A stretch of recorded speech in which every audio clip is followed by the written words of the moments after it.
Bismillahirrahmanirrahim. Assalamualaikum warahmatullahi wabarakatuh. Waalaikumsalam warahmatullahi wabarakatuh. Ila hadratin Nabil Mustafa Sayyidina Muhammadin sallallahu alaihi wasallam wa alihi wa sahbihi wa azwajihi wa dzurriyyatihi wa li baitillah lahumul Fatihah. A'udzu billahi minasyaitonir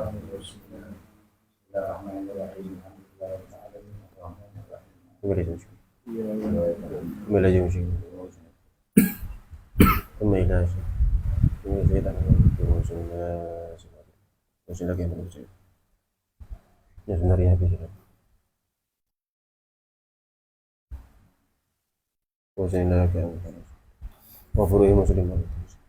Al-Fatihah. A'udzu billahi minasyaitonir rajim. Bismillahirrahmanirrahim.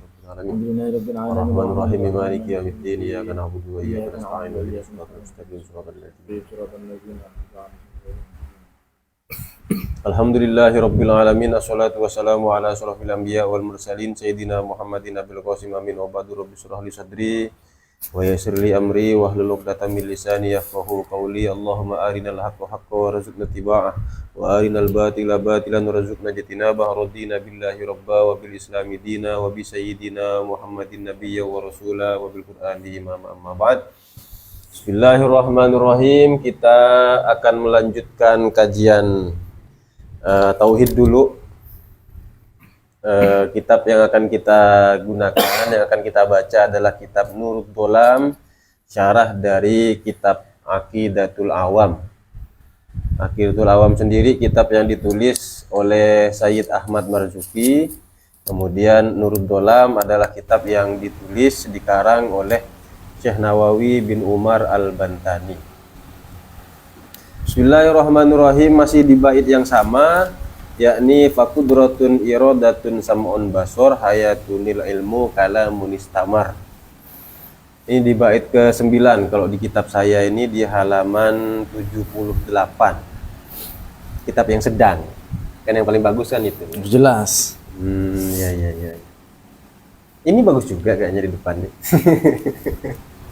Bismillahirrahmanirrahim. Qala al-mu'allifu rahimahullahu ta'ala bihi wa nafa'ana bihi wa bi ulumihi wa amadana fi madadihi wa anwarihi fid dharaini amin.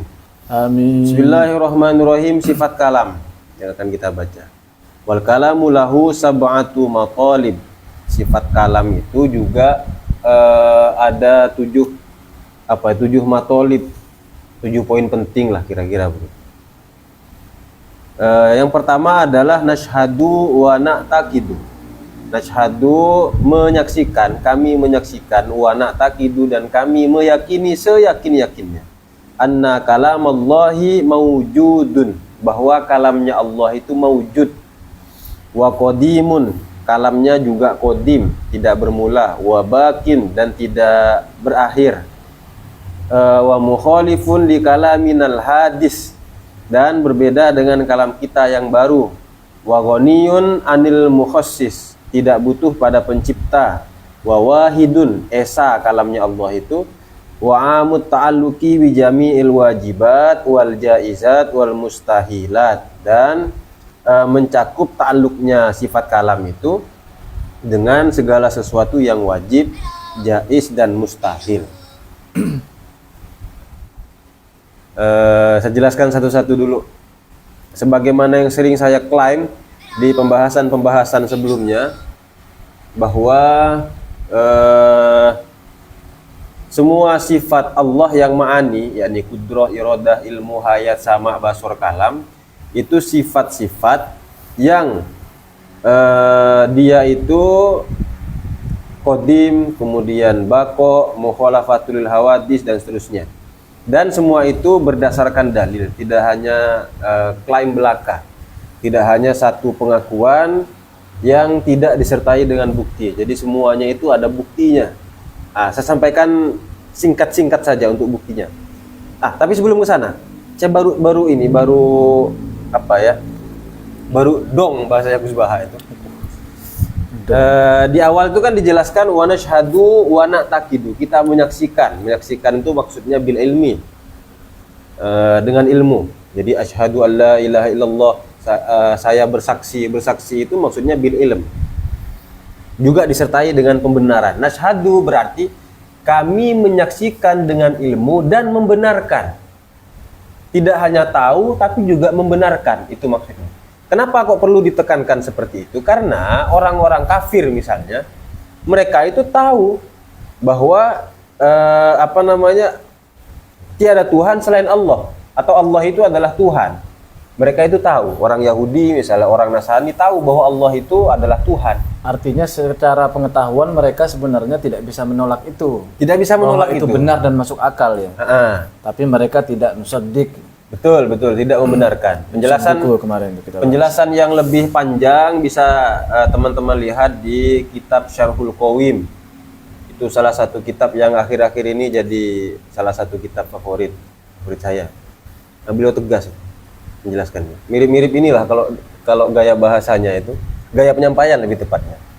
Dengan Imam Sanusi yang tas begitu. Ah, saya suka kalau begitu. Termasuk juga di situ dijelaskan. Kalau enggak gitu enggak suka gitu. Saya Nawawi enggak suka gitu. Apanya? Enggak, kan gayanya itu cocok dengan ini, cocok dengan hawa nafsu yang saya miliki, itu maksudnya. Yang apa ya? Cocok dengan kinerja akal lah ya. Ya, begitulah. Tidak bertele-tele dan seterusnya. Si Nawawi bertele-tele gitu. Enggak begitu. Nah, termasuk juga penjelasan di kitab Syarhul Qawim itu adalah terkait dengan ini. Wa na'taqidu. Kami meyakini. Kenapa kok perlu disertakan wa na'taqidu? Nasyhadu itu kan sudah cukup mewakili. Sebenarnya tidak. Perlu disertakan juga wa na'taqidu dan kami meyakini. Kenapa? Untuk menunjukkan bahwa keyakinan kita kepada Allah itu 100%. Kalau kurang dari itu, berarti itu dzon, menduga. Di bawahnya lagi berarti ragu. Di bawahnya lagi berarti waham, ilusi. Di bawahnya lagi berarti tidak tahu. Jahil itu berarti. Waktu itu ketika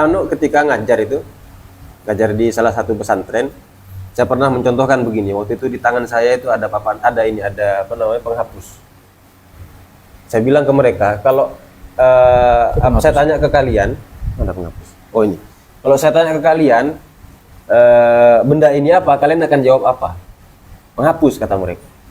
Kemudian misalnya ada orang yang datang kepada kalian kemudian bilang, ini bukan penghapus, tapi ini adalah misalnya HP merek terbaru. Kalian percaya? Enggak. Yang bilang ini Yang bilang ini misalnya Prabowo. Yang bilang ini adalah Pak Jokowi. Yang bilang ini adalah Elon Musk. Oh, ini HP, Elon Musk lah. Kan teknologi kan. Bukan Mas Elon ya.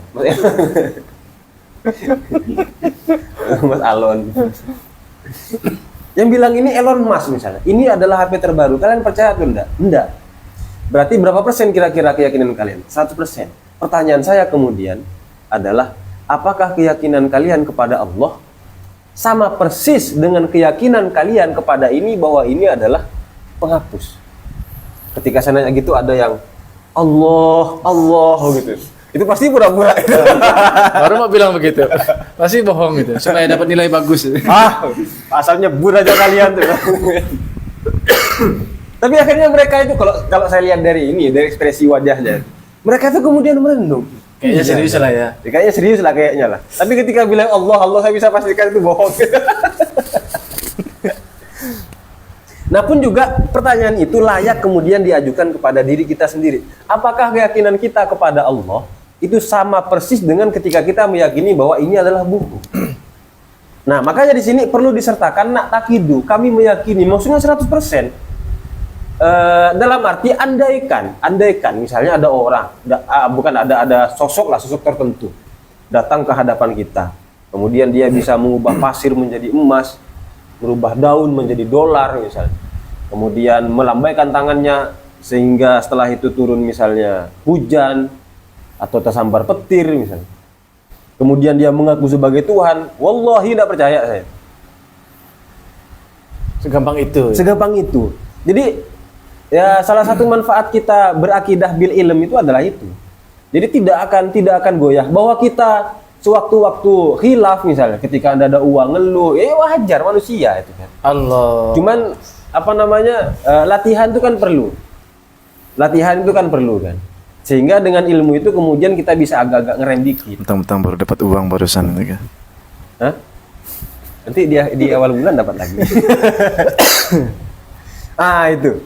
Jadi kalau kita ngeluh atau semisal ya agak-agak protes dikit lah misalnya dengan keadaan ya manusiawi lah. Bukan berarti kemudian kalau belajar tauhid maka harus tidak boleh tidak boleh protes kepada Allah. Ya kita kan kita sebenarnya masih awam dalam hal itu. Ya, harapannya ke sana. Harapannya ke sana itu. Cuman kan dengan belajar, dengan mengkaji seperti ini kita mencoba untuk melatih diri. Iyalah, pengetahuan dengan amal kan dua hal yang berbeda. Ya, dua hal yang dan berbeda. amal. Sehingga dengan ilmu yang kita punya itu kita tidak lebih tepatnya itu lebih tertuntun lah kita, lebih terarah. Anak takidu kita harus yakin 100%. Kalau ragu, nah berarti keimanannya, keislamannya patut dipertanyakan. Itu bahasa halusnya. Anna ilmallahi mawjudun, bahwa ilmunya Allah itu mawjud. Mawjud yang dimaksud itu adalah kalamnya Allah itu mawjud, maksudnya adalah dia itu bukan hanya sekedar hayalan. Kalau di kitab-kitab itu bahasanya fil kharij, nyata. Ingat, nyata itu bukan berarti sebagaimana pemahaman orang-orang pada umumnya ya, Fisik gitu ya. fisik misalnya. HP ini nyata, berarti terlihat misalnya jelas. Enggak begitu maksudnya. Fil kharij itu maksudnya dia bukan hayalan. Bukan kreasi atau buatan dari akal kita, bukan. Itu yang dimaksud. Atau bukan imajinasi. Ya, bahasa ilmiahnya lah yang lebih gampang itu sebenarnya. Sudah ada di realitas objektif. Nah, kalau bahasa ilmiahnya di realitas objektif. Kira-kira begitu. Pemahaman ini penting kita utarakan untuk menolak anggapan-anggapan orang-orang di luar sana yang mengatakan bahwa kita itu telah menciptakan Tuhan kita sendiri dengan akal pikiran kita sendiri. Berarti kan kalau begitu hayalan. Sementara di kitab Tauhid ini dijelaskan bahwa Allah termasuk juga sifat kalamnya dan sifat-sifat yang lain itu mawjud. Dia itu ada di realitas objektif. Tapi bukan berarti Allah ada di alam, ya enggak ya. Nyata itu aja lah. Dia bukan hayalan, kira-kira begitu. Seperti misalnya Nabi Musa yang mendengar kalam Allah. Itu bukan Nabi Musa itu mohon maaf bahasa Jawa itu mendem tuh. Mabuk, kemudian berhalusinasi ya itu. Dia enggak begitu. Itu nyata adanya. Kalamnya didengar sama Nabi Musa, kalamnya Allah itu nyata adanya. Makanya yang dimaksud nyata tadi itu mungkin gini aja, fil kharij tadi itu. Dipikirkan atau tidak, dia itu wujud, dia ada. Beda dengan fi dzihn, ada dalam pikiran kan. Jadi enggak dipikirkan dia enggak ada. Kalau dipikirkan dia baru ada, kan gitu kan. Tapi kalau fil kharij, dia wujudnya fil kharij atau maujud bahasanya di sini. Dipikirkan atau tidak, dia tetap ada. Sama seperti motor yang ada di depan nih. Kita mau mikirkan motor yang ada di depan itu mau mikirkan ataupun tidak, motor itu tetap ada. Itu dia maksudnya. Diakui atau tidak, ada buktinya atau tidak, faktanya ada di depan. Nah, itu maksudnya. Oke. Kemudian yang kedua adalah waqadimun, tidak bermula.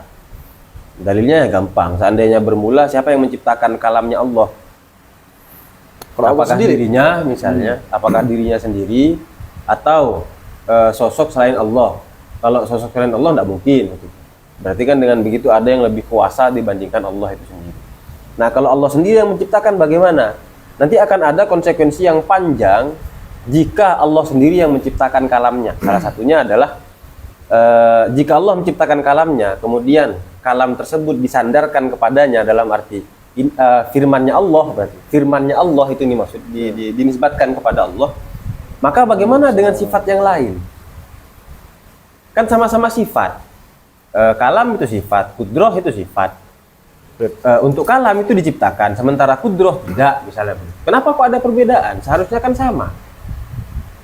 Salah satu inilah. Salah satu. Pakai. Boleh. Sekolah kai. Bukan punya kiai.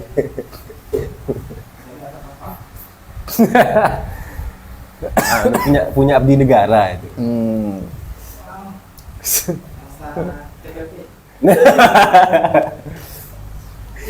Oke, lanjut sampai mana tadi itu? Nah, seandainya kalamnya Allah itu diciptakan oleh Allah sendiri, maka bagaimana dengan sifat yang lain? Kan sama-sama sifat. Sama-sama sifat yang dimiliki oleh Allah itu maksudnya. Saya tadi sempat buat skema nih, kalau semisal diciptakan oleh Allah, apa konsekuensinya?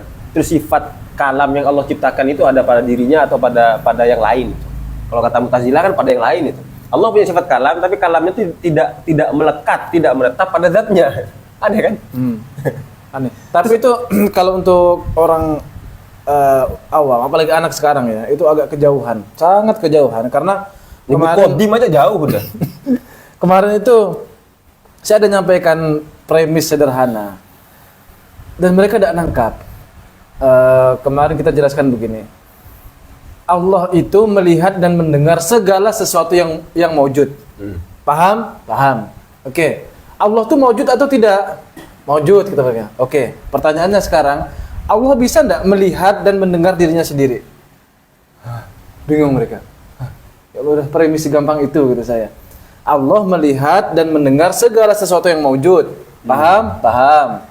Allah itu maujud. Paham? Paham. Sekarang pertanyaannya, apakah Allah bisa melihat dan mendengar dirinya sendiri? Itu di mana ya? Di Usuluddin.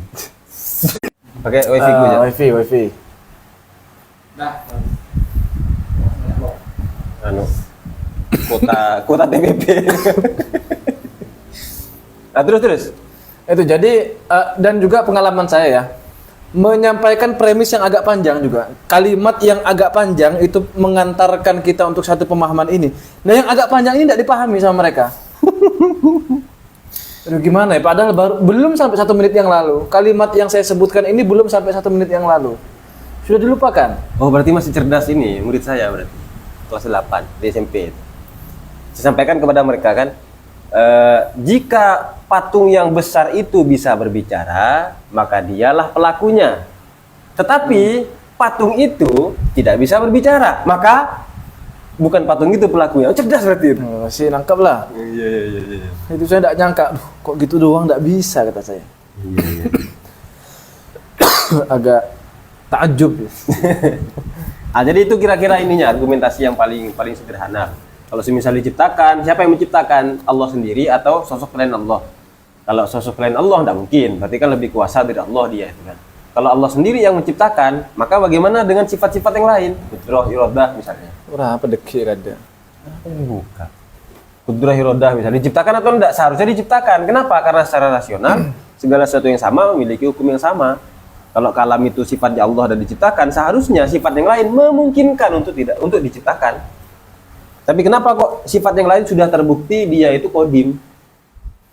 Nah, kira-kira begitulah argumentasi yang paling gampang. Kalau nggak tahu ini, nggak tahu lah. Wabakin tidak musnah. Kalau semisal musnah, sifat kalamnya Allah musnah, jangan dimaknai ini ya, musnah ini maksud itu Allah sama sekali tidak punya kalam, enggak. Maksudnya tidak hanya itu. Musnah ini maksud itu juga ada jeda. Kayak saya misalnya ngomong ini kan ada jeda. Ngomong, berhenti kemudian berhenti. Kemudian ngomong lagi, berhenti lagi. Termasuk juga makna itu. Nah, seandainya demikian, maka siapa yang membuat kalam Allah itu bisa jeda atau bisa tiada sama sekali? Apakah Allah atau selain Allah misalnya? Argumentasinya kira-kira mirip lah itu. Wa mukhalifun li ilmina al hadis, berbeda dengan li kalamina. Oke. Tadi saya bilang apa? Ilmina. Oh, iya salah. Wa mukhalifun li kalamina al hadis, berbeda dengan kalam kita yang gampang itulah kira-kira. Padahal di sini mukhalifun li kalamina al hadis ya. Bahwa kalamnya Allah itu berbeda dengan kalamnya makhluk, gitulah gampangnya ya. Kalau kalamnya makhluk itu berupa huruf, berupa suara, berupa kalimat, berupa tanda simbol-simbol, berupa gestur tubuh, maka kalamnya Allah bukan dengan seperti itu. Misalnya gestur tubuh itu ya kayak kita lah cowok misalnya, ketemu dengan kawan, cukup dengan gini. Kawannya jawab, oh udah ngerti dah tuh. Nah itu gestur kan. Atau gimana? Oke. Nggak perlu bilang oke, nggak perlu ngucap gitu. Dikasih simbol ya, gestur tubuh begini. Ada satu video ini artis ini loh, pemain para pencari Tuhan. Siapa yang cowok yang suka ini berpuisi itu loh. Dia itu kan akhir-akhir ini kan sering bikin konten pendek. Ada satu konten yang saya suka sekali itu. Jadi dia itu pakai bahasa begitu. Oh, bahasa gestur itu. Jadi kawannya baru keluar dari rumah. Udah gitu aja anunya. Jadi dia tuh mau keluar tapi nggak diizinin sama istrinya. Ya, dan itu kita pahami ya. Iya. Artinya kalam yang seperti itu bukanlah kalamnya Tuhan. Jadi Tuhan itu tidak memberikan isyarat-isyarat dengan gestur tubuh begitu. Atau kita kan biasa juga pakai simbol-simbol. Contohnya lampu berwarna merah ini. Lampu berwarna merah itu seolah-olah kalau kita bunyikan dengan ucapan, dengan kalimat, seolah-olah berbunyi berhenti kan begitu. Padahal di situ cuma simbol aja. Berupa lampu berwarna merah. Kemudian lampunya ganti warna hijau. Seolah-olah dia bilang, "Yuk lanjut jalan" gitu. Nah, kalamnya Tuhan tidak berupa simbol-simbol seperti itu. Kemudian wa ghaniyun 'anil mukhassis, tidak butuh pada pencipta. Oh, jelas. Masa Tuhan butuh? Kalau butuh kan bukan Tuhan namanya. Tuhan punya sifat kalam, sifat kalamnya diciptakan oleh Tuhan yang lain, itu kan tidak mungkin. Wa wahidun, kemudian esa, sifat kalamnya itu satu, tidak berbilang. Artinya ya logika sederhananya itu sama kayak sifat kudroh misalnya. Allah menciptakan banyak hal. Tapi pertanyaannya apakah sifat kudrohnya banyak? Tidak, sifat kudrohnya satu.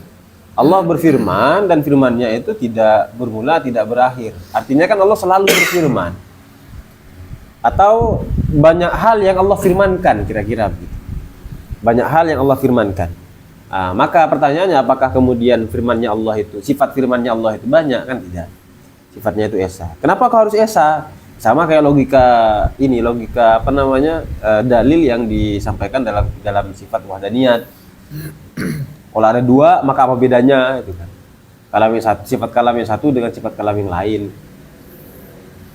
dan seterusnya. Wa amut ta'alluqi bi jami'il wajibat wal jaizat wal mustahilat.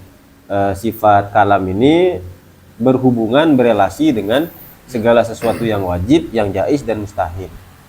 Apa maksudnya? Maksudnya adalah kalam Allah itu Allah itu berkalam, berfirman, berbicara tentang segala sesuatu yang wajib. Misalnya ketika Allah mengakui dirinya, memperkenalkan dirinya sebagai Tuhan, innani anallahu la ilaha illa ana fa'budni, misalnya di Quran begitu.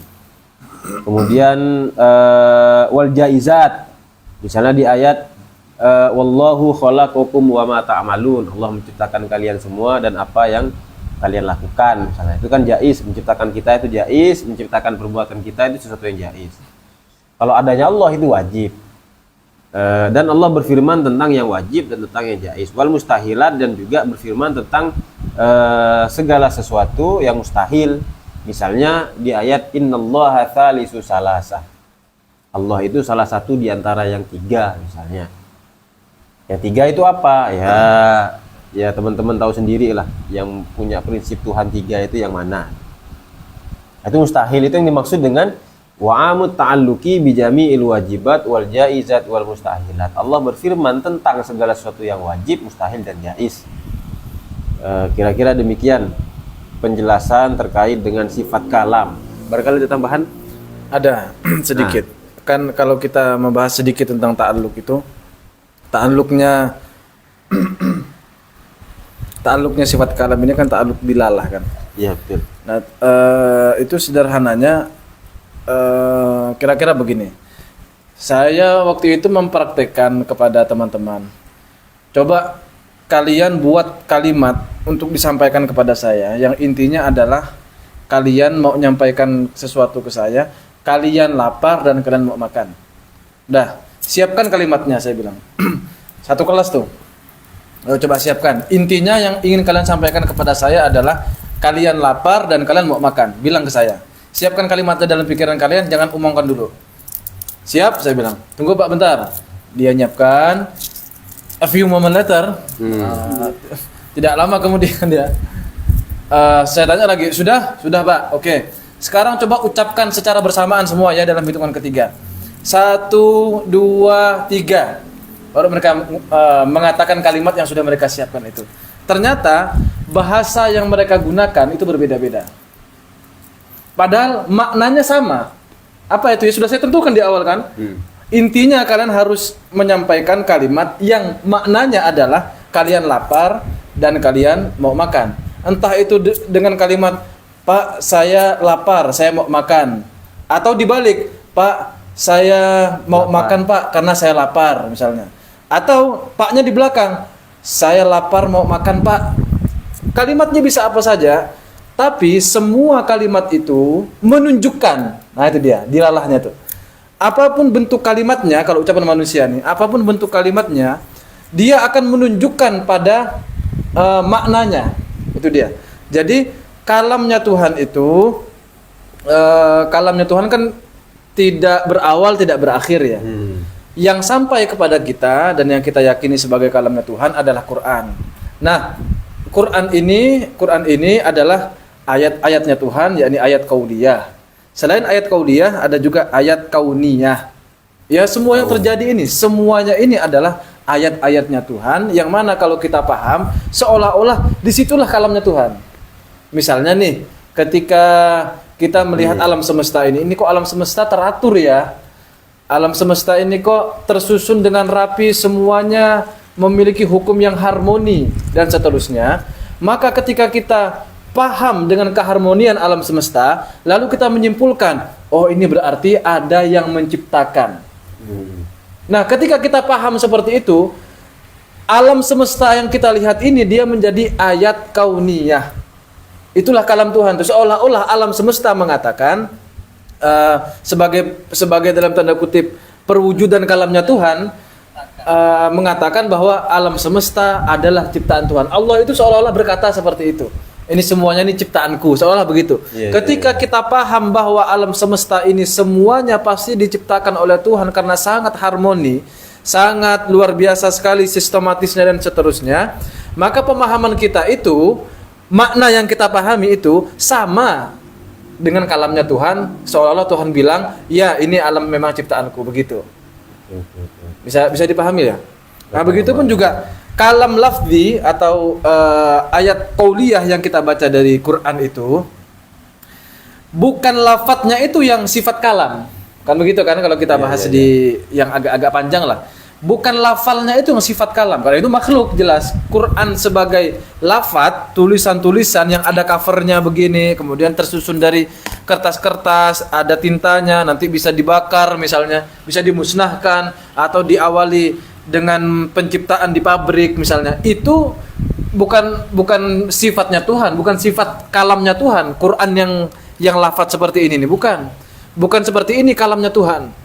Yang dimaksud itu, yang disebut sifat kalamnya Tuhan itu, ketika kita paham dengan makna yang ada di Al-Quran itu, nah makna itu kira-kira dari lafal itu, ketika kita paham maknanya itu sama dengan kalam yang Tuhan kehendaki gitu kira-kira. Jadi kalimat yang ada di Al-Quran itu menunjukkan kalam Tuhan yang nafsi atau kalam nafsinya. Kalam lafzi ada pada dirinya. Nah, kalam lafzi menunjukkan kalam nafsinya. Kira-kira begitulah. Itu yang disebut dengan dilalah. Kan makanya di sini fa dulu kalamillahi 'alal wajib, contohnya anallahu la ilaha illa ana. Ini kan innani anallahu la ilaha illa ana, itu ya contohnya. Nah, lalu kita paham kalimat ini, oh yang dimaksud itu memang Allah itu memang betul-betul satu. Nah, pemahaman kita, makna yang kita pahami dari ayat qauliyah ini itu sama dengan yang ada di kalam nafsinya Allah, gitulah kira-kira. Setara lah, setara. Bukan persis ya, tapi ya maksudnya sama lah gitu kira-kira. Bisa dipahami ya? Gampang itu. Gampang kan ya? Iya.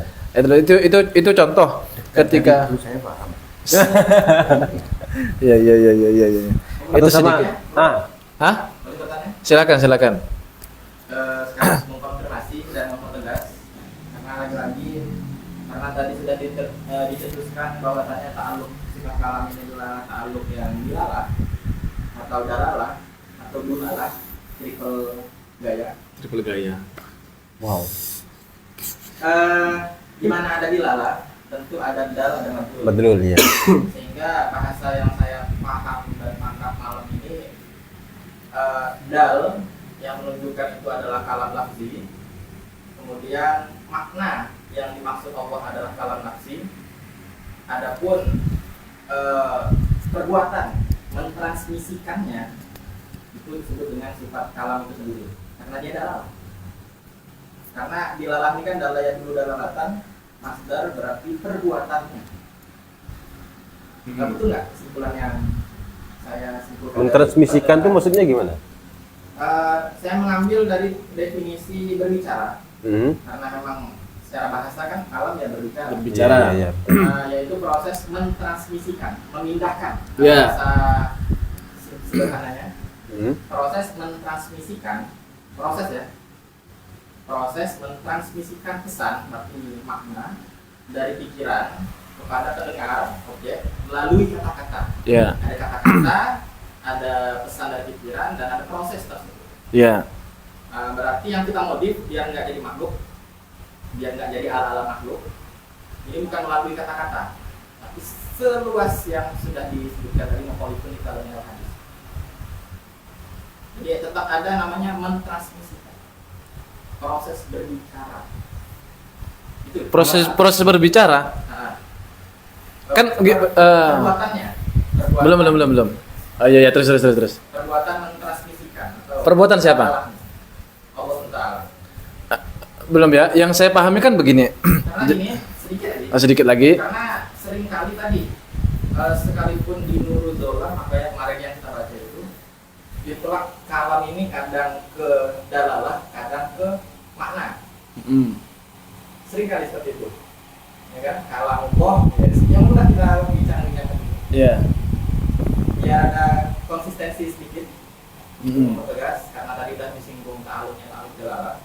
Berarti lebih ke sana, lebih ke perbuatan. Bentar, saya ingin membedakan dulu konsep sifat kalamnya dengan ta'alluqnya. Itu kan dua hal yang berbeda kan? Sama seperti sifat kudroh dengan ta'alluqnya. Sifat kudrohnya tidak boleh hadis, tapi ta'alluqnya boleh hadis. Maka salah satu ta'alluq dari sifat kudroh adalah tanjizi hadis. Ta'alluqnya boleh hadis. Bisa dipahami ya? Ya. Nah, kalamnya Allah itu tentu tidak berubah, sehingga kalau dikatakan proses ini, proses maksudnya gimana? Karena proses itu yang saya pahami ada perubahan di sana. Kalaupun misalnya Aksi, yang reaksi, dimaksud ya. itu proses adalah dilalahnya ta'alluqnya, maka tidak masalah. Itu sih yang saya pahami. Jadi Tuhan itu kan berkalam, tidak ada permulaan, tidak ada akhiran. Kan begitu. Itu Tuhan berkalam. Lalu dari kalamnya Tuhan itu ada yang qauliyah, ada yang kauniyah. Nah, ketika kita membaca ayat Tuhan yang qauliyah, Quran yang kita baca ini, atau ayat Tuhan yang kauniyah, alam semesta ini, lalu kita paham. Nah, apa yang kita pahami ini diperoleh dari dilalah tersebut, atau dalalah atau dulalah. Dan itu proses pemahaman ayat qauliyah dengan kauniyahnya tersebut menunjukkan bahwa begini loh kalamnya Tuhan, dan itu yang kita pahami akhirnya. Sama seperti ada orang nih ingin menyampaikan sesuatu yang ada pada dirinya. Ini saya sedang mengalami sesuatu misalnya. Lalu dia cerita, paham enggak? Belum paham. Berarti kalamnya dia itu ucapan dia ini kan menunjukkan kalam nafsinya, ucapan yang ada pada dirinya. Dia punya kegelisahan, itu kalam nafsi yang ada pada dirinya, ucapan-ucapan itu yang kemudian kalau makhluk ini ya dibahasakan dengan kata-kata, maka itu yang disebut dengan berfirman itu, atau misalnya kalau Quran ya qauliyah, kalau alam semesta kauniyah, yang kemudian ucapan itu kemudian kita pahami. Fungsi dari ucapan itu apa sih? Fungsi dari ucapan ini kan untuk menunjukkan kalam nafsinya saya. Iya. Begitu. Gimana Ustaz Bayu? Saya sebenarnya tidak dalam rangka menjawab karena saya belum begitu paham mahal nizaknya di mana. Cuman saya menegaskan ulang penjelasan barusan. Ya, karena sebagaimana dalalah-dalalah yang sudah pernah dikaji mungkin di Madrid, ya kan? Karena Iya. dalalah itu sendiri memiliki kata sifat biasanya. Dalalah apa? Adalah dalalah qad'iyah, berarti kayak tadi yang tadi ekspresikan dengan sebuah gaya tubuh, ekspresi tubuh. Berarti dalalah Allah nih, dalalah Allah. Dalalah sifat kalam Allah ini, dalalah yang jenis apa berarti kalau memang Di mantik tidak ada. Di mantik kan cuma dua. apa namanya, lafziyah sama Dia. bukan Zat. Aduh saya kok lupa itu. Lafziyah sama simbol satunya itu. Lama enggak buka-buka itu. Pokok dilalah atau tanda berupa lafaz dan berupa non lafaz begitu. Saya belum cocok dengan terjemah tanda. Karena tanda itu kan lebih kedal. Iya. Kalau dalalah itu sendiri kan signifikasinya.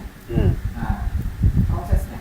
Iya, betul. Sehingga tadi proses jenis obatnya, lafziyah, ya kan? Sehingga ada nggak sifat tadi? Itu aja sih. Tidaklah apa gitu ya. Nggak tahu Secara ya saya. kalau Goal akhirnya yang saya inginkan adalah sifat kalam itu sendiri. kalau di mantik Ustaz Bayu enggak ada. Karena itu sejak Mungkin kalau saya sejak boleh awal nyebur ya. tenggelam ya. Enggak, karena saya hadis besar. Pak. Oh. Maksudnya bolehkah kalam Allah itu diterjemahkan, ini mungkin diterjemahkan transmisi Allah, bolehkah gitu? Transmisi Kan? Allah gitu tak? Kalam Allah adalah bukan firman tapi transmisi Allah gitu maksudnya. Bisa Enggak. atau komunikasinya Allah. Nah gitu maksudnya, bolehkah? Beda kalau gimana ya? Gini lah. Supaya lebih gampang lagi setelah saya pikir-pikir ya. Kalam yang dimaksud dengan sifat kalam ini adalah kalam nafsi.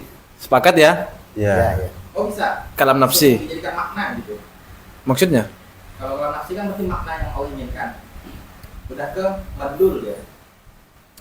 Kalam nafsi dal, kalam nafsi makna yang Allah kehendaki. Berarti antum masih dengan gaya yang semari. Yang mana tuh? Yaitu Gaya yang semari gimana? Kalam itu ya yang diobrolkan dalam tanda kutip. Makna yang diinginkan, bukan yang dilafalkan ya. Kayaknya Atau dipending aja Ustaz. Oh, iya. Saya belum terlalu paham, cuman saya tadi mau mempermudahkan lagi dari barusan yang saya jelaskan. Jadi sifat kalam ini kan kalamnya Allah, kalam nafsi itu. Ya. Ibaratkan kita ini ada apa ya? Sesuatu yang ingin kita katakan. Makna yang entah itu misalnya, aduh saya tidak punya uang nih, gimana ya cara ngomong ke dia supaya dia paham bahwa saya mau pinjam uang misalnya. Itu ada kalam nafsi. Lalu kalam nafsi itu, kalam nafsinya saya ini saya ejawantahkan. Saya utarakan lah gitu. Saya utarakan. Misikan Mas Abdul. Belum kita enggak pakai istilah itu dulu. Oh, iya. Saya utarakan. Nah, dari ucapan saya ini didengar oleh orang, maka ucapan saya ini mengantarkan pemahaman pada apa yang saya maksud. Begitu. Nah, Allah itu punya sifat kalam, dan itu kalam nafsi ini yang saya pahami, kalam nafsinya Allah. Kemudian ayat-ayat qauliyah ini, Quran misalnya, ataupun ayat kauniyah itu menunjukkan kalam Dalalah. nafsinya Allah. Iya. Dalalah. Itu dalalahnya. Ya. Tiga. Berarti Begitu sih, qauliyah dan kalau pemahaman qauliyah, kita. menurut beliau itulah yang namanya dalalah. Bukan kalamnya itu transmisi. Ketika kita paham dari ayat qauliyah yang ini adalah dalalah semua atau dilalah semua alam semesta ini, lalu nyampailah kita pada pemahaman, oh ini yang menunjukkan alam semesta ini diciptakan Tuhan. Nah, makna itu sesuai dengan kalam nafsinya Tuhan. Iya. Pada intinya begini, satu, kalam yang dimaksud di sini adalah sifat yang menetap atau melekat pada zat Tuhan. Kemudian yang kedua, istilah kalam itu sendiri atau istilah kalam lebih tidak panjang. Istilah kalam itu sendiri itu termasuk kata yang mustarok. Kata mustarok, sehingga ketika berbicara tentang kalam kita perlu dudukkan dulu definisinya. Apa yang dimaksud dengan kalam di sini? Tapi yang jelas kalam yang dimaksud di sini bukan kalam dengan definisi sebagaimana yang tadi Ustaz Bayu sampaikan, mentransmisikan itu kan. Atau mengutarakan tadi. Karena itu sudah ta'alluq yang saya pahami. Kalau mentransmisikan itu bukan sifat kalamnya. Betul. Tapi itu ta'alluqnya sudah. Nah, kira-kira demikian. Sama kayak inilah. Siapa itu yang cacat, ilmuwan cacat tuh? Cacat lah. Memang cacat kok. Stephen Hawking itu. Dia itu kan berbicara itu kan dengan mesin. Begitu bunyinya itu kan, bunyi mesinnya itu. Nah, ateis kok. Pertanyaannya adalah, itu kalamnya Stephen Hawking atau kalamnya mesin? Tetap yang hidup lah. Yang hidup itu Tetap kan. yang hidup lah. Kalamnya Jadi Stephen Hawking itu kan. itu dilalah. Dilalahnya karena berhubungan dengan kita kan. Ta'alluq itu kan Iya. berarti. Kemudian kalamnya Stephen Hawking yang ada pada dirinya. Iya betul. Nah itu yang dimaksud dengan kalam nafsi. Jadi ketika mesinnya itu bilang misalnya yes, misalnya begitu, maka kita tidak akan menyandarkan kalam itu pada mesin, Iya. tapi kembali kepada siapa sosok yang Pemilik kalamnya. menginginkan makna itu. Hmm. Nah, kira-kira demikian, itu poin pentingnya. Tapi yang jelas terkait dengan sifat kalam ini, memang satu sifat yang banyak mengorbankan darah kalau dilihat di dalam sejarah. Darah apa nih maksudnya? Darah haid, nifas apa? Bukan. Banyak ulama terbunuh. Atau darah binatang yang tidak mengeluarkan darah gitu. Cek. Para ulama yang sengaja dimasukkan kopi. bukan kestes. Kayaknya perlu perlu Pergantian kapan gitu. mata. Delapan mata, iya. Saya pun agak bingung juga. Oh iya nantilah. Ya, nanti Setelah kita ini akan kita- dapat kalam. Kayak masuk gitu, tapi keyakinan sampean bukan. Iya, nanti Tapi yang kita jelas bicarakan lagi. Nah, yang jelas definisi Ustaz Bayu salah dah itu aja. Karena ya, Iya, kan transmisi tadi kan ada istilah transmisinya. masih bisa diperbincangkan. Masih bisa Oke, dipercaya. oke, bisa, Tidak semudah itu Ustaz Bayu ya. Oke, baik. Karena ini kokoh ini. Yes. Mesti yang saya lagi. Oke, sementara itu dulu terkait dengan kajian tauhid. Sekarang kita lanjutkan ke kajian al-fiqh. Bahasanya fikih. Fikih. Ini pakai K. Pakai K. Dan tasawuf. Dan yang saya perhatikan apa? Teksnya. Iya. Ilmu KBBI. Iya KBBI bahasa Indonesia kan. Tauhid, fikih, tasawuf. so, mana kitabnya Ustaz? Oh iya. Pinjam. Kalau Tiba-tiba ngetek saya beliau kan di grup Majelis Bamin Anwar tuh kan. Ngetek. Dilalah tuh, saya langsung paham Quran suruh bawa ini. oh itu yang masih tidak. Oh, bukan mandi dulu. Hah? Bukan Oh nanti aja. Ini kajian fikih dulu. Bismillahirrahmanirrahim. Qala al-mu'allif rahimahullah ta'ala wa nafa'ana bihi wa bi'ulmi fid dharain amin. Amin ya Allah. Pembahasan selanjutnya dalam kitab At-Taqriratus Sadidah adalah poin keempat. Masih kita dalam masa ilufilma, problematika tentang air. Problematika. Iya. Karena Tika itu kakak saya. San. Oh iya. Ini transmisi namanya saja. Ya. Nomor 3, poin ketiga, masuratu. Kembali kemarin tuh ini boleh dikatakan masalah atau teka-teki atau persoalan. Persoalan yang ketiga, masuratu ma'in balagha mi'ata kullatin walakinahu najisun ma'annahu lam yataghayyar. Apa gambaran air yang sudah mencapai 100 kullah malah ini, bukan 2 kullah. Berarti lebih di atas 2 kullah. Yang nyampe 2 kullah dan dia itu tidak berubah tapi dihukumi najis. Ini letak pertanyaannya, problemnya ini. Ada air, apa gambarannya? Ada air 2 kula lebih dan dia tidak berubah tapi dihukumi najis. teka-teki ini. Oh, teka-teki itu maksud saya. Enggak tahu ada jawabannya. Ada jawab sendiri Ustaz. Jawab sendiri. Dijawab sendiri sama muallifnya ini. Suratul Dzalik, gambaran itu adalah fil ma'il jari, di air yang mengalir atau air yang lari lah ya. Mengalir bi ayyakuna fil majra najasatun waqifatun. Di dalam aliran air itu terdapat najis yang standby atau menetap. Ada lah waqif. Standby.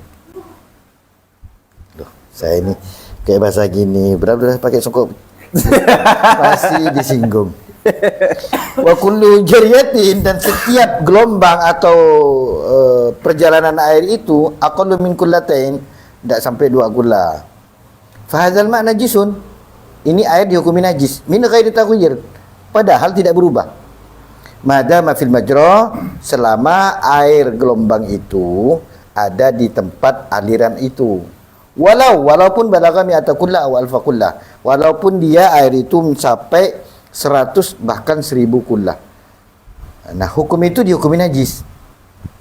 Hatta, nah, kenajisan itu bisa hilang sehingga yajtami'a fi makanin aktsar min kullatain, sampai dia itu berkumpul, air-air itu yang tidak sampai 2 kullah itu berkumpul di satu tempat yang mencapai lebih dari 2 kullah, maka kenajisan itu hilang, sehingga fanahkuma bi tahuriyati, sehingga kami hukumi dengan kesuciannya.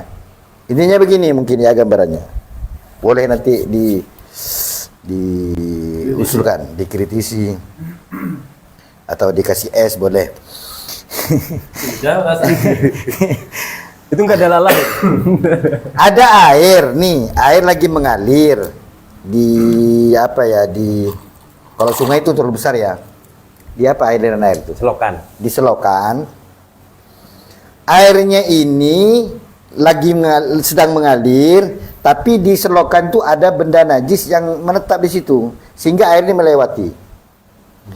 Nah, sementara di sini air yang melewati itu kan pasti ada gelombang atau apa percikan karena mengenai benda najis itu. Nah, air percikan atau gelombang itu yang yang sedikit itu dihukumi najis.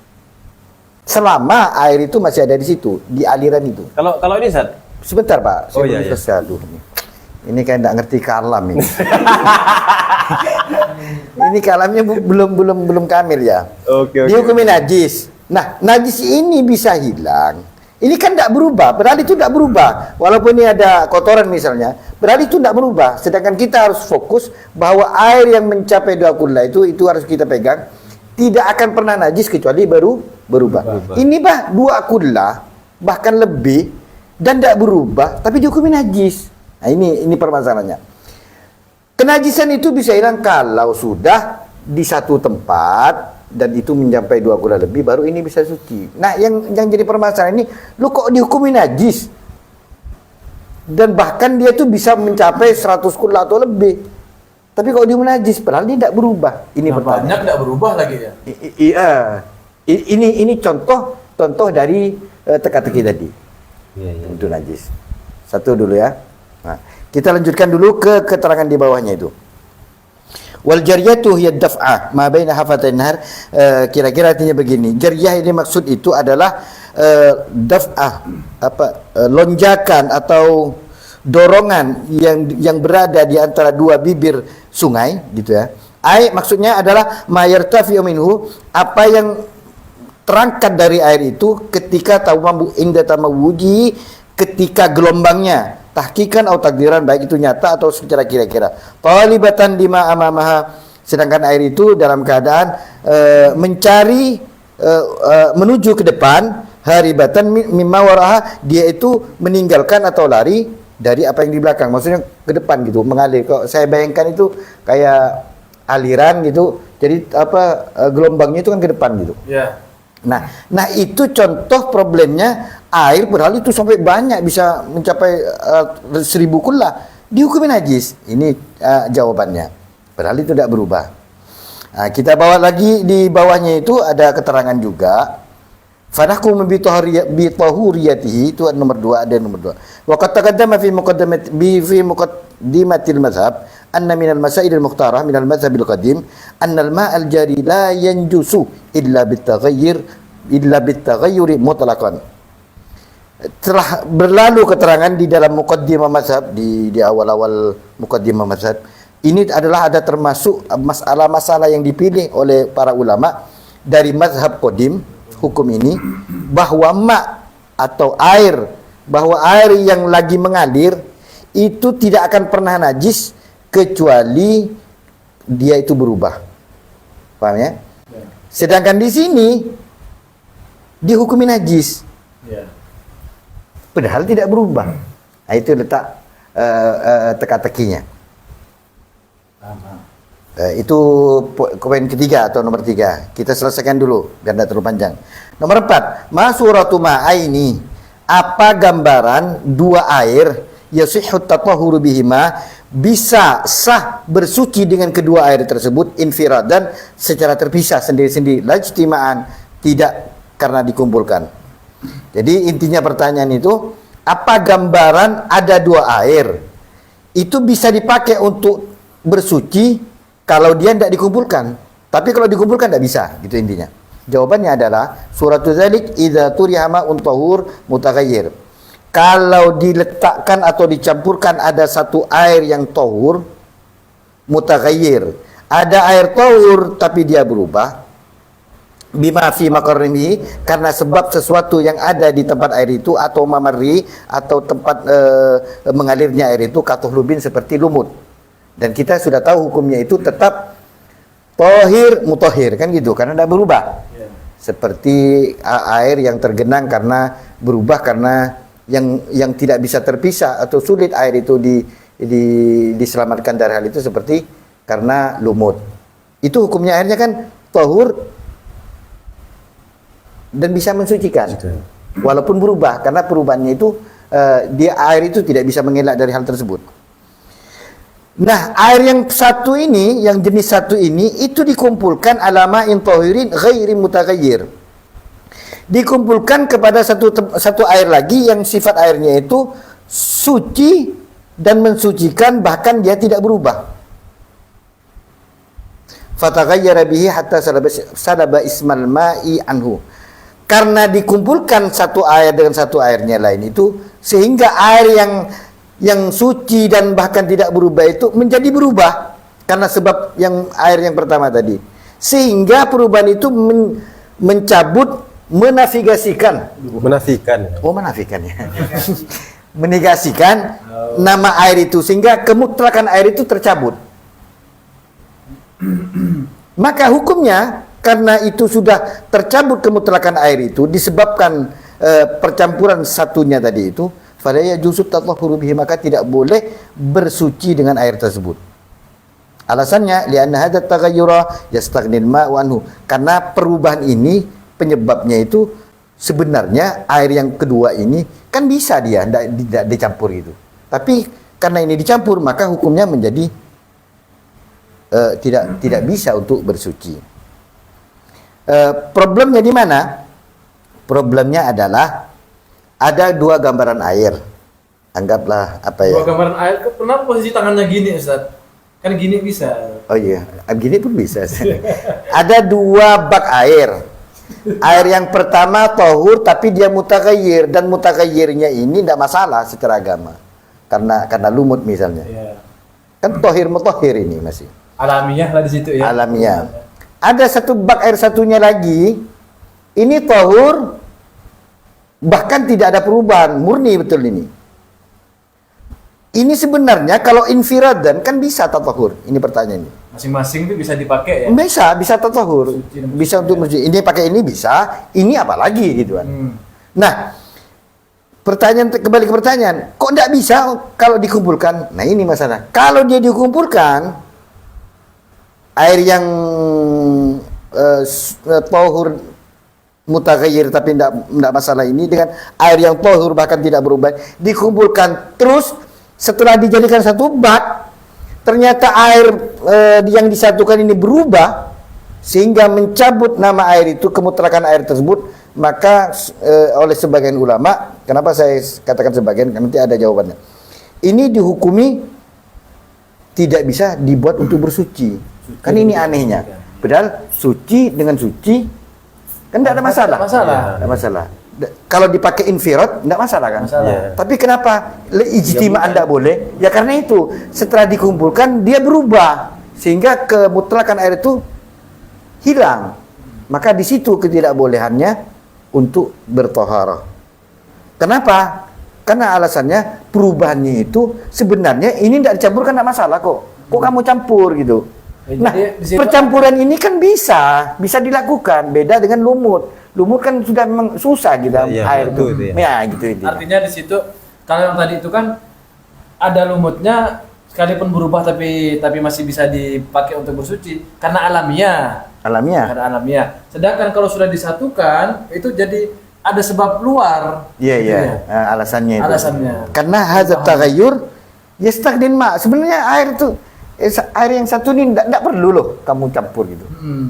Beda dengan lumut tadi itu. Iya. Jadi dari dua keterangan ini saya tegaskan bahwa gambaran-gambar ini ingin mengajari kita bahwa ini adalah solusi kemudahan dalam agama. Walaupun kata Ustaz Fauzi itu kok banyak pilihan enggak pusing enggak, justru ini bikin kita enak. Pada intinya kembali ke permasalahan nomor 3 itu, nanti itu ada komentar di bawah. Nomor 3 itu permasalahan nomor 4 itu di bawah itu hadza indar ramli. Oh, iya, Ramli. Ini permasalahan yang kedua ini, kalau air dicampur air suci dicampur dengan air suci kemudian berubah, itu tidak bisa dipakai dahulu. Itu pendapat Imam Romli.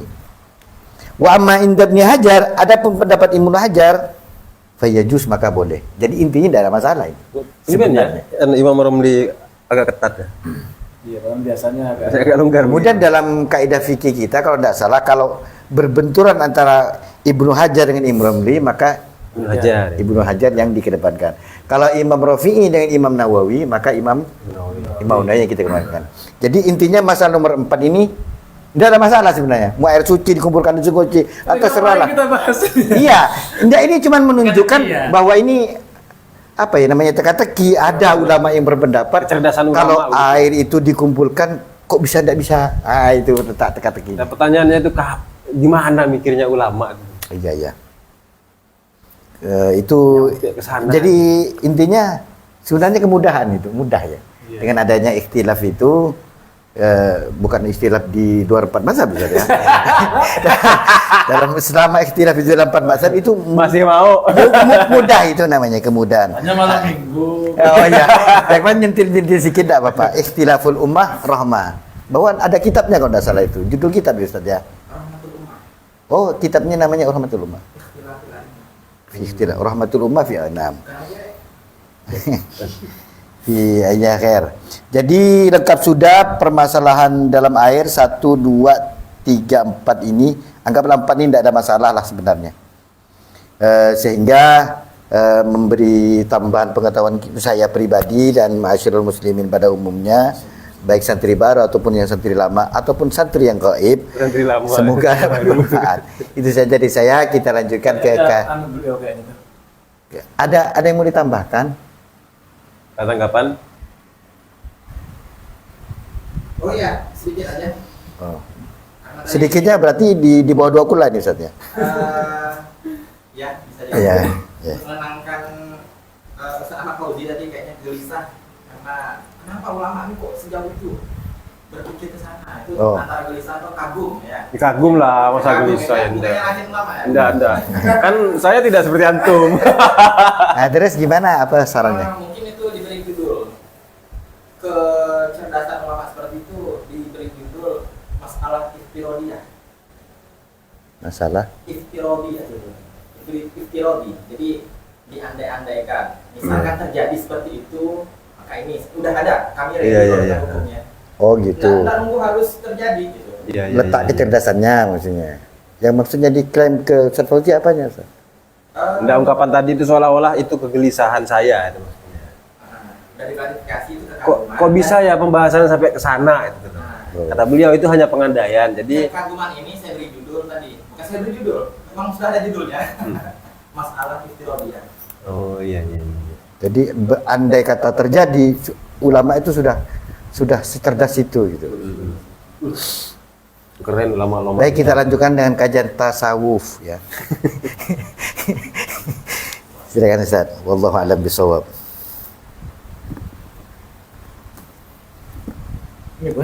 Oh, anyway. Bismillahirrahmanirrahim. Kita akan melanjutkan kajian ilmu tasawuf atau tasawuf ya. Atau istilah lainnya dalam hadis disebut sebagai ihsan. Yang menjelaskan ini bukan ulama tapi ubaru. Bukan lama tapi masih baru. Bismillahirrahmanirrahim. Kita akan kaji kitab Minhajul Abidin. Kitab yang saya pegang ini adalah syarahnya, yakni Sirajut Thalibin. Minhajul Abidin ditulis oleh Imam Al-Ghazali, sedangkan Sirajut Thalibin ditulis oleh Syekh Ihsan Jampes dari Kediri. Yang mana kita masih akan membahas tentang bab taubah. Bismillahirrahmanirrahim. Qala al-muallifu rahimahullahu taala wa nafa'ana bihi wa bi ulumihi wa amaddana bi madadihi wa anwarihi fid dharaini amin. Fa in qila alaysa qad qala an-nabiy sallallahu alaihi wasallam an-nadamu taubatun.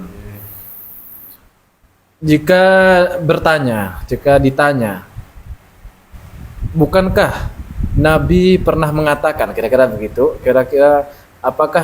bukankah Nabi itu pernah bersabda kepada kita, kira-kira demikian supaya lebih mudah, bahwa an-nadamu taubah, penyesalan itu kan sudah taubat. Walam yadhkur mimma dzakartum min syara'itiha wa saddattum syai'an. Dan Nabi dalam hadis tadi yang singkat, yakni an-nadamu taubah atau penyesalan itu taubah, kata Nabi, bukankah dalam hadis tersebut tidak disebutkan apa yang telah engkau sebutkan oleh Imam Ghazali itu? Imam Ghazali kan menyatakan bahwa syaratnya taubat itu ada 4, sedangkan prasyaratnya ada 3. Sedangkan Nabi sendiri itu bilang tuh cukup mudah, taubat itu gimana? Ya cukup menyesal. An-nadamu taubah, penyesalan itu taubat, udah selesai. Dan Nabi di situ tidak menyebutkan syarat-syarat yang telah disebutkan oleh Imam Al-Ghazali. Bukankah itu kamu justru membuat sesuatu menjadi lebih sulit? Kira-kira begitu. Kayak kenal ya model pertanyaan begini. Wahabi. Sebut merek nih. Iya kan? Hati-hati ya. Nabi kan bilangnya simple, bahwa kalau mau taubat ya menyesal. Dengan menyesal itu taubat, kan begitu. Nggak ada tuh nyebut syarat yang 4 atau prasyarat yang 3, nggak ada tuh. Itu berat lagi. Kamu nih ngada-ngada mau ikut Imam Ghazali apa ikut Nabi? Nah, gitu lah kira-kira. Wahabi itu. Santai dulu kata Imam Ghazali. Yuqalu lahu, maka jawablah kepada dia, i'lam, ketahuilah awalan mula-mula annan nadam sesungguhnya penyesalan itu ghairu maqdurin lil abdi. Penyesalan itu bukanlah sesuatu yang bisa dikendalikan oleh si hamba. Di luar kendali gitulah. Saya ini sudah berbuat maksiat misalnya. Saya mau menyesal. Saya tahu kata dalam hadis itu ataupun dijelaskan oleh Imam Ghazali, langkahnya kalau mau taubat itu kita harus menyesali. Tapi kan faktanya tidak menyesal kadang kita nih. Maunya menyesal, tapi kok hati kan tidak bisa dibohongi. Kok enak ya. Nah, itu yang dimaksud bahwa penyesalan itu di luar kontrolnya hamba atau bukan sesuatu yang bisa dikendalikan. Tasawuf Ustaz. Birro tadi. Penyesalan itu bukanlah sesuatu yang bisa dikendalikan oleh si hamba. Ala taro Birro kebelelah. annahu taqa'u an-nadamatu an umurin fi qalbihi. Coba kamu perhatikan. Penyesalan itu terjadi dari urusan hati. Jadi penyesalan ini kan urusan hati, kira-kira begitu. Wa huwa yuridu alla yakuna dzalika. Sedangkan si abdun itu sebenarnya kalau bisa bahkan kan tidak mau menyesal, langsung taubat aja. Ngapain repot-repot kan begitu kan? Penyesalan itu sendiri sebenarnya bukanlah keinginan si hamba. Siapa yang mau menyesal sebenarnya? Kalau bisa kan langsung taubat, langsung bersih. Dosa-dosa kita itu. Sedangkan taubat, wa taubatu maqduratun lil abdi. Taubat ini sesuatu yang bisa diupayakan hamba, sesuatu yang bisa dikontrol, bisa dikendalikan oleh hamba. Beda dengan penyesalan. Penyesalan tidak bisa dikendalikan, sedangkan taubat ini bisa dikendalikan, bisa diupayakan oleh kita. Ma'murun biha, dan juga bahkan yang diperintahkan adalah bertaubat. Summa inna qad alimna, kemudian akhirnya kita meyakini, kita mengetahui dengan yakin annahu lau nadima ala dzunub, seandainya si hamba itu menyesal dari atas dosa-dosanya, yang mana dosa-dosa itu lama dhahaba bidzalika jahuhu bainan nas, yang mana dosa-dosa tersebut akan niscaya akan menghilangkan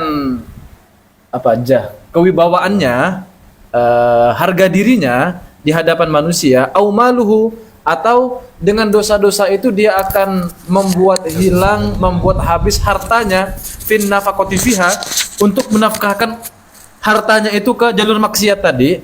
Kalau ada orang menyesal, contoh begini, ada orang ini sudah berdosa, lalu dia dari dosa-dosanya itu akhirnya dia melakukan penyesalan. Kenapa kok saya harus menyesal? Penyesalan saya ini karena saya sudah dianggap hina sama orang. Garis bawah itu. Jadi penyesalan itu muncul karena dianggap hina sama orang.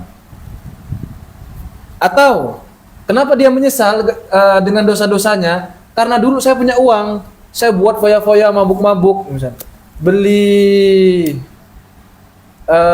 beli perempuan misalnya. Akhirnya gara-gara itu uangnya habis. Saya menyesal, akhirnya uang saya habis. Kalau beli iPhone, tergantung. Kalau buat konten positif, konten positif. Alhamdulillah. Jadi penyesalan dari dosanya itu adalah karena hilangnya kewibawaan dia ataupun kehormatan dia di hadapan manusia, atau dia menyesal dari dosanya itu karena uangnya sudah habis dibelanjakan di jalur maksiat. Fa inna dzalika, yang seperti itu la yakunu taubatan bila roib. Secara pasti itu bukan taubat namanya. Bukan taubat namanya itu. Atau kalau mau kita lebih kontekstual ya, lebih kontekstual, kalau ada orang yang melanggar aturan nih, misalnya entah itu bolos misalnya, kemudian tidak taat dengan aturan instansi misalnya. Mau ke sini arahnya, mau ke sini. Lalu dia menyesal. Kenapa menyesalnya? Nanti dipandang hina sama kawan-kawan, rekan sejawat misalnya. Atau kalau enggak gitu, tunjangan dipotong misalnya. Allah. Itu bukan taubat itu. Bukan taubat. Palsu gitu. Jadi rancang sebelum Memang udah diniatkan sejak bulan lalu gitu. Belum selesai. Ada ustadz nih. Kita Ustadz. anggaplah kita yang ini. Kita nih. Menolak kajian atau apalah ya. Intinya kita semangat untuk berdakwah. Apa tujuannya? Agar mendapatkan jah bainan nas, agar dapatkan wibawa misalnya, atau dapatkan mal dari dakwahnya itu. Maka sekalipun zahirnya kita nih nampak soleh, kita semua Iya, kenal kan? Iya, betul. ini dasarnya dengan menerima enggak, kita semua serius. Saya ini jangan ditujukan ke satu orang, kita semua ini. Enggak, ini kajian tasawuf. Ini kan supaya tidak mengkritik ke satu orang gitu loh maksudnya. Iya kan? Tapi ke dua orang. Ke kita semua. Ya kan, kita semua kan seperti itu. Masukan. Sama, Ustaz. Apalagi memasukkan. Enggak, serius, tapi saya tidak bermaksud seperti itu. Maksudnya memang untuk kita semua. Sekalipun kita ini disiplin masuk kerja, kenapa? Supaya tunjangan lancar misalnya, supaya amplop Katanya lancar. nggak nyindir orang, kok nyindir sini? Iya. Kok tersinggung? Anda kita Anda. Begitu pun juga ngaji begini nih, ngaji. Supaya ngapa ngaji nih? Nampak soleh, nampak maniak ilmu gitu, nampak ahli ilmu, supaya dipuji sama orang gitu maksudnya. Supaya kamu ya yang bikin kajian mampir, dikenal kalau kemana-mana gitu kan. Tujuannya seperti itu. Kurang ajar. Sehingga karena dikenal orang, akhirnya diundang sama orang. Tujuannya apa? Uang juga. Nah, maka sekalipun nampaknya ini soleh nih, nampaknya soleh, ini bukan soleh, bila roib, gitu lah kira-kira. Nah, ini kan mengkritik yang zahir kan kalau tasawuf nih kan. Tapi kan halal itu kan. Ya secara fikih ya. Waalaikumsalam warahmatullahi wabarakatuh. Fa'alim tabidzalika, dari situ kamu akan tahu anna fil khabar, sesungguhnya dalam hadis yang disebutkan oleh Nabi itu maknan, secara makna, lam tafhamhu min dhahirihi, tidak bisa kamu pahami serta merta begitu saja dari makna zahirnya. Wahwa, adapun maknanya itu annan nadama, yakni penyesalan itu, yang sesungguhnya penyesalan itu adalah li ta'dzimillahi subhanahu, karena mengagungkan Allah. Kalaupun mau taat dengan instansi itu memang betul-betul mengabdi pada negara gitu loh. Jelas. Terus Ya kan termasuk saya orangnya kan. Itu maksudnya. iya, karena mengabdi pada negara. Kita ini diundang ceramah tuh bukan karena dianggap alim lah, dianggap untuk amplopnya, tapi ini umatnya Nabi ini ajarkan gitu maksudnya. Itu kita semua kan ini maksudnya. Kok jadi banyak yang tersinggung ya? Kamu ini terlalu sensitif. Atau ngaji nih memang betul-betul menunaikan kewajiban kita. Karena kan amanah ilmu. Kan telah boleh ilmu fardhu kan ala kulli muslimin. Ya karena itu ya. Biar selalu online. Oh iya tadi berkaitan dengan captionnya. Mana tadi? Tidak bisa dipahami dari makna zahirnya saja, karena penyesalan itu yang sesungguhnya adalah li ta'dzimillahi subhanahu, karena mengagungkan Allah Subhanahu wa taala. Satu, di sisi lain wa khaufi iqabihi, dan juga penyesalan itu muncul karena kita takut dengan siksanya Allah. Bolehlah itu seperti itu. Mimma yab'atsu ala taubatin nasuh, dan sebagaimana yang telah dijelaskan sebelumnya itu tentang taubat nasuh di sebelumnya, di pembahasan sebelumnya. Fa inna dzalika, karena hal tersebut min sifatit taibin, termasuk daripada sifat-sifatnya orang yang bertaubat, wa halihim, dan juga kondisi spiritualnya orang-orang yang bertaubat. Nah, di sini baru ada keterangannya Ustaz Bayu yang Ustaz kirim pamfletnya itu dari Imam Syekh Abu Ali Ad-Daqqaq. Di situ kan tingkatan taubat ada 3, taubah, inabah, aubah gitu kan. Tapi kan ada keterangan lanjutannya tuh kan. Ternyata di sini lanjutannya itu bahwa taubah itu sifatul mukmin. Kemudian inabah sifatul muqarrabin. Aubah itu sifatul anbiya wal mursalin.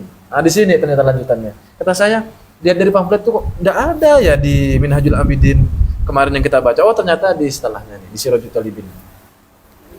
Ada. Kajiannya beliau tuh jauh. Iya. Sudah selesai di situ. Nah, sebelum kita lanjutkan, ini ada hal yang menarik juga. Sebelum ke sana, berarti bisa kita simpulkan bahwa yang disebut dengan penyesalan itu adalah satu perasaan yang muncul karena li ta'dzimillahi subhanahu wa ta'ala. Oh, jelas. Karena mengagungkan Allah itu, kemudian wa khaufi iqabihi, takut terhadap siksanya Allah. Kedua cuman itu ya? Takut disiksa itu. Iya, ada dua cuman. Oke, baik. Jadi makanya menyesal itu ya? Iya, menyesal itu yang dimaksud adalah munculnya penyesalan itu karena mengagungkan Allah atau karena takut dengan siksaan Allah itu. Titik, cuman itu aja lah. Kalau selain itu, apalagi jelas hal duniawi, yaitu bukan penyesalan yang dimaksud dalam taubat. Karena dengan hadisnya kan penyesalan itu taubat, kan begitu. An-nadamu taubatun. Penyesalan itu adalah taubat. Penyesalan gimana dulu maksudnya? Kalau penyesalan yang dimaksud adalah ya karena gara-gara bermaksiat dia hilang harga dirinya di hadapan manusia, atau karena habis uangnya dibelanjakan untuk maksiat, ya itu bukan penyesalan yang taubat namanya. Enggak masang 500 maksudnya. Enggak begitu ya? Iya, boleh seperti itu. Bukan begitu berarti penyesalan itu. Tapi Nah, nggak muncul ujuk-ujuk berarti penyesalan, harus ada upaya dulu. harus ada upaya. Yang jelas tafakur itu yang jelas. Ya adapun pertamanya oh iya ya gara-gara maksiat ini hilanglah wibawa saya di hadapan orang, lalu menyesal. Ya mungkin itu pengantar lah. Iya.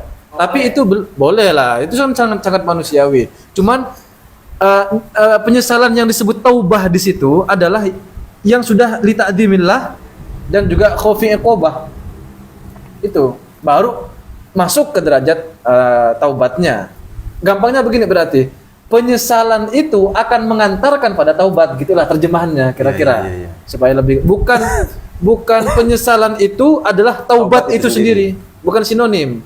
Tapi penyesalan mengantarkan pada taubat. Kadang kan hadis itu memang simpel kan, termasuk dari apa? Jawami'ul Kalim. Contohnya di sini ada juga Al-Hajju Arafah. Haji itu Arafah. Masa cuma itu doang? Kan begitu. Ya salah satunya itu. Cuman kira-kira yang paling penting gitulah kira-kira. Yang tidak boleh terlewatkan apalah poin yang paling diunggulkan kira-kira di situ. Jadi poin inti yang biasa disebutkan. Sama seperti tadi, penyesalan itu poin inti, betul. Itulah yang akan mengantarkan pada makom taubah. Kira-kira begitu. Nah, kemudian sebelum kita lanjutkan di matannya, saya mau tambahi sedikit di sarah. Ini menarik ini. Wa idza arutta at-taubah. Ketika kamu itu sudah mulai mau bertaubat ini, ketika kamu itu sudah berkeinginan mau taubat, fahwal murid. Maka sebenarnya dialah, Allah lah sebenarnya yang murid, yang menginginkan itu litaubatika pada taubatmu. Ketika kita sudah mau bertaubat, sebenarnya hakikatnya kan kalau kita masuk ke tauhid kan, wahdaniyah fil af'al. Ketika kita mau bertaubat, sebenarnya yang punya keinginan untuk bertaubat itu Allah. Supaya kita bertaubat itu. Fa idza taba, ketika Allah itu bertaubat, nah ini bahaya juga nih begini nih. Maksudnya kalau seperti itu dimaknai ketika Allah itu sudah mau menerima taubat gitu maknanya. Tapi kan secara harfiah seperti itu. Ini saya teringat kajian beberapa tahun yang lalu di pesantren. Waktu itu kajian di NU online yang ngisi kan kiai kita, guru kita itu. Terus dikasih judul lah tuh, dan Tuhan pun bertaubat. Wah heboh, banyak yang ngeritik waktu itu. Banyak yang ngeritik gara-gara judulnya. Akhirnya sama NU online, bukan NU Katulistiwa ya, video itu di download, ketika di-upload ke YouTube judulnya diganti. Lalu saya ingat komentarnya Pak Dofir itu, kok NU online dia. Tapi dia tergantung huruf dia setelahnya. Gimana sebaiknya? Tergantung huruf dia setelahnya. Kalau ilallah itu bertaubat. Kalau Allah alal abdi berarti menerima taubat hamba. Ya. Faidah ini bahasanya seperti ini sebagai. Faidah taba fataubatuhu alaika ala. Ya. Tapi kalau kita baca sekali lagi dari sudut pandang, nanti akan saya perkuat lah argumennya. Ketika Allah itu sudah mulai bertaubat, taubatnya kan dari kata taba yatubu ya. Taba yatubu taubah. Artinya ada ya'udu ait atau aud kembali. Jadi sebenarnya ketika kita punya keinginan untuk kembali ke Allah, hakikatnya kalau kita belajar ilmu tauhid wahdaniyah fil af'al, yang pengen kembali dulu itu Allah. Maka ketika Allah itu ingin membuat kita kembali kepada Allah, atau Allah itu ingin bertaubat, maksudnya tadi menerima taubat kita, maka taubatnya Allah itu menjadi balasan untuk kita bimahabbatihi, dengan cintanya Allah. Jadi justru karena Allah itu cinta dengan kita, Allah kehendaki kita bertaubat, yang mana kita tidak punya af'al untuk itu sebenarnya. Berarti kita bisa bertaubat itu karena Allah yang mau kita melakukan taubat tersebut. Agar tidak salah pahami. Wala tuqbalu taubatuman yaddakhiruha minal waqt. Dan tidak mungkin diterima taubat seseorang yang menunda-nunda. Wala yanalu maqamat taubah, dan juga tidak mungkin seseorang itu akan cenderung, akan sampai, akan memperoleh kepada makom taubah illa bitaufikillah, kecuali dengan pertolongannya Allah. Taufik sekali lagi itu maksudnya kita diberikan kesanggupan oleh Allah untuk melaksanakan ketaatan. Itu maksud taufik. Nah, maka ketika kita membaca salah satu ayat di Quran ini menarik. Fatalaqa Adamu min rabbih kalimatin fataba alaihi innahu huwat tawwabur rahim. Fatalaqa Adamu min rabbih. Jadi Nabi Adam itu menerima kalimat dari Tuhannya. Kalimat apa yang dimaksud? Ini Rabbana dzalamna anfusana wa illam taghfir lana wa tarhamna. Jadi Allah itu pengen Nabi Adam itu kembali kepada Allah. Setelah Nabi Adam berbuat kesalahan, bahasanya kesalahan saja supaya tidak disalahpahami. Ketika Nabi Adam itu berbuat kesalahan kepada Tuhannya, yang kemudian Allah itu menurunkan Nabi Adam dan Siti Hawa ke muka bumi. Ya, adapun nama ibunya Siti Anisa kan lain cerita. Ini belum kesana. Berarti Alia cucunya. Ketika itu gimana Allah itu seolah-olah kangen.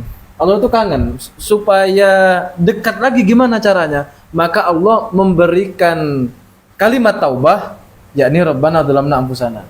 Yang gara-gara itu kemudian Allah menerima taubatnya Nabi Adam. Sudah berkali-kali itu kan sudah baru diturunkan kan sebenarnya sudah taubat. Tapi Allah kemudian mengajarkan caranya taubat dengan menurunkan kalimat, yakni Rabbana dzalamna, doanya itu Rabbana dzalamna anfusana dan seterusnya itu. Nah, bayangkan Nabi Adam ini kan sudah menyesal dengan perbuatannya itu. Kemudian sudah turun kalimat tersebut yang diajarkan oleh Allah, yakni Rabbana dzalamna anfusana wa illam taghfir lana wa tarhamna lanakunanna minal khasirin, sudah turun. Bayangkan kalau doa itu terus tidak dibaca. Kan kira-kira begini, Nabi Adam itu pada akhirnya mengamalkan kalimat yang sudah diturunkan oleh Allah. Nah, seandainya pada saat itu Nabi Adam tidak mengamalkan itu, ya mungkin belum diterima taubatnya. Tapi karena Nabi Adam itu sudah mengamalkan kalimat yang sudah diturunkan oleh Allah, itu akhirnya dengan mudah taubat tersebut diterima. Nah, itu untuk Nabi Adam. Nah, supaya lebih terasa lagi kepada kita, maksud saya begini. Dulu Nabi Adam itu menerima kalimat taubahnya dari Allah berupa kalimat Rabbana dzalamna dan seterusnya. Nah, sekarang kita ini sudah menerima kalimat taubah dari Imam Ghazali. Ya tinggal pilih lah mau diterima atau tidak, kan gitu kan? Mau diamalkan atau tidak. Nah, mudah-mudahan dengan cara berpikir seperti itu, oh iya, dulu kan Nabi Adam dapat kalimat taubahnya dari Allah lalu diamalkan. Kita sekarang mendapatkan kalimat taubah itu dari Imam Ghazali. Pertanyaannya mau diamalkan atau tidak? Nah, kalau mau diterima taubatnya sebagaimana jaminan Imam Ghazali ini pasti diterima katanya itu. Pasti diterima kata Imam Ghazali. Ya, bismillah lah, sama-sama kita upayakan. Kan di Quran kan innahu huwat tawwabur rahim. Pasti diterima lah. Iya. Pasti diterima Secara hukum syariat.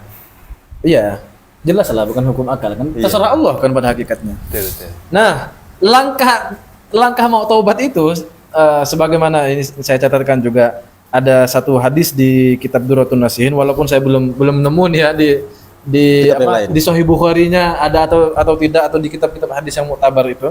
Cuman di kitab tersebut disebutkan An Ibnu Mas'udin anna Nabiy sallallahu alaihi wasallam qol. Sini Rasulullah itu tanya kepada sahabat, "Atadruna manit taib?" Tahu enggak kalian orang yang taubat itu siapa? Kemudian qalu, para sahabat itu menjawab, "La." Dalam keterangan yang lain disebutkan Allah wa rasuluhu a'lam. Allah dan rasulnya yang tahu.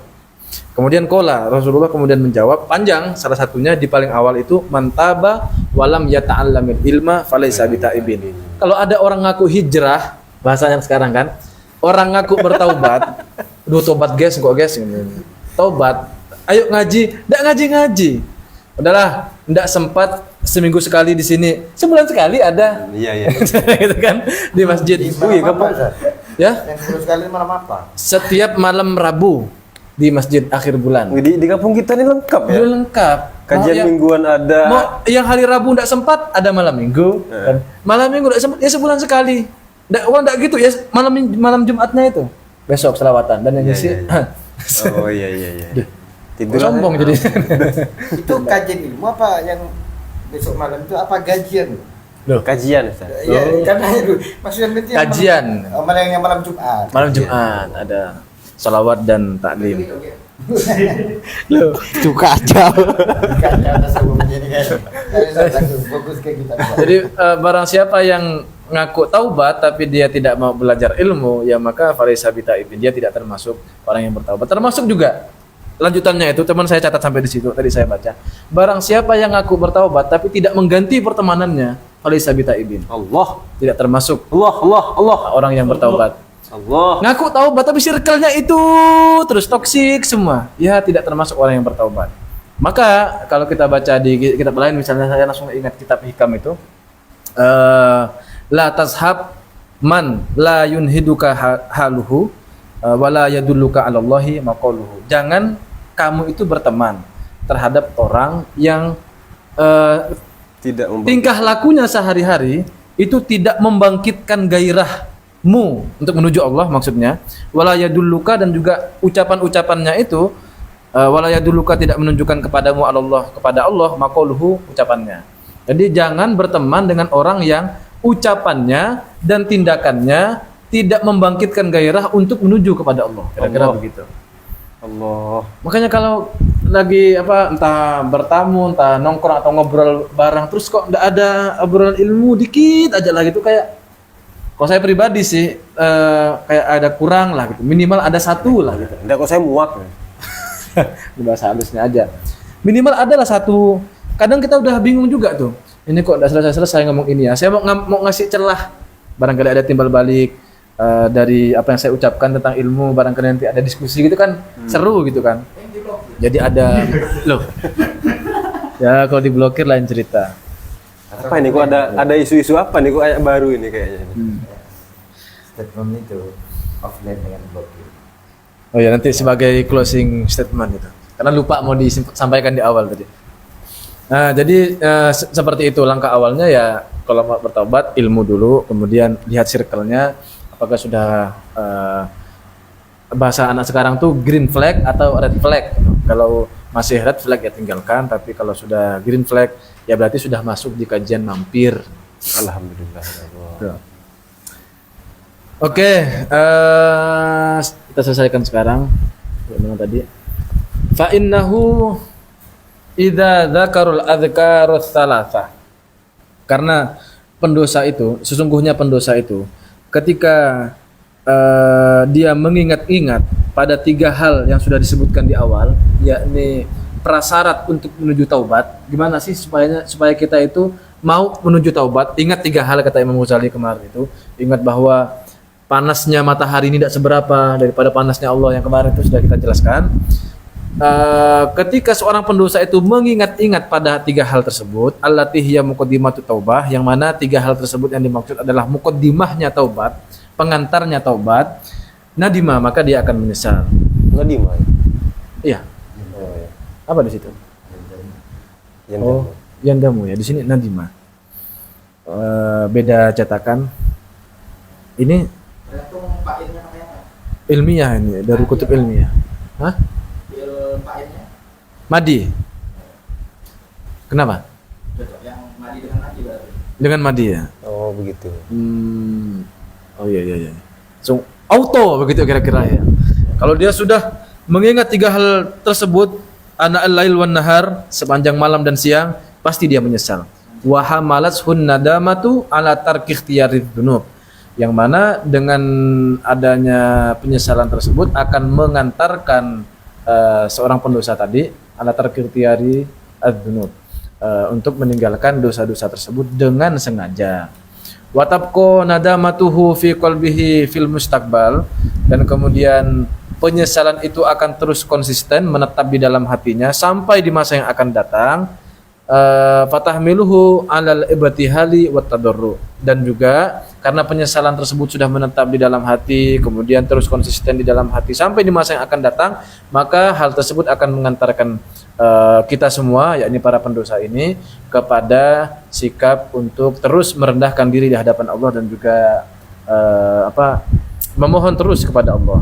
Falamma kana dzalika min asbabit taubati wa sifatit taib, sammahu Rasulullah sallallahu alaihi wasallam bismit taubah. Ketika penyesalan itu menjadi sebab-sebabnya taubat, wasifatit taib, dan juga menjadi sifatnya, penyesalan itu sendiri menjadi sifat bagi si taib tersebut, maka itulah yang disebut dengan taubah oleh Rasulullah sallallahu alaihi wasallam. Makanya tadi kita artikan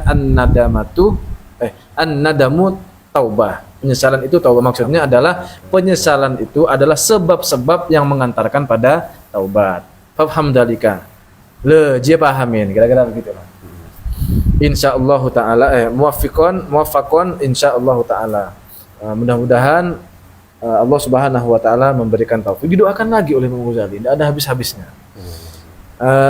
Saya sukanya Imam Ghazali ini sejak awal tuh ngasih kepastian terus. Lakukan ini pasti begini, lakukan ini pasti begini gitu. Dan langkah-langkahnya jelas. Kenapa kok harus ini dulu? Dikasih alasannya. Kenapa kok kemudian langkah yang kedua begini? Dikasih alasannya. Tidak hanya sekedar ini wiritan nih baca 3 kali sehari. Loh kenapa? Udahlah baca aja. Apa khasiatnya? Dikit lihat mau TB. Misalnya kadang-kadang begitu kan kurang jelas. Tapi Imam Ghazali ini kasih kejelasan. Mudah-mudahan dengan terus ngaji ini membuat hati dan pikiran kita terus online, sehingga terus ada koneksi kepada Allah Subhanahu wa taala, karena sebagaimana halnya HP ya atau aplikasi WhatsApp sebagaimana kita tulis di caption itu, tak mungkin ada orang yang bisa menghubungi kita kalau WA kita itu sedang offline.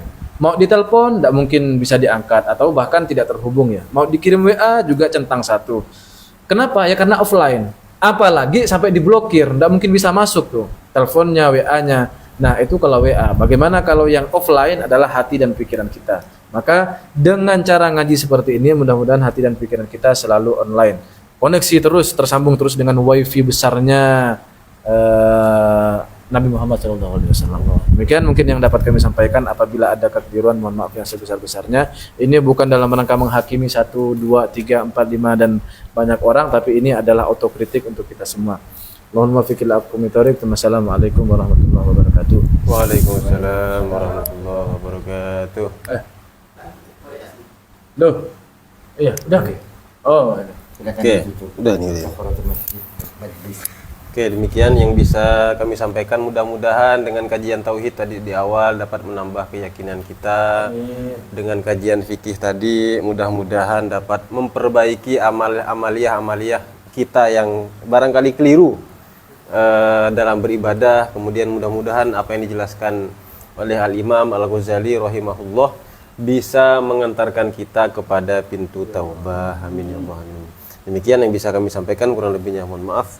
Wallahu yuwaffiquna ila sabilil anbiya wal mursalin wa ila ma khairi nahdatil ulama wan nahdiyin. Assalamualaikum warahmatullahi wabarakatuh. Waalaikumsalam warahmatullahi wabarakatuh.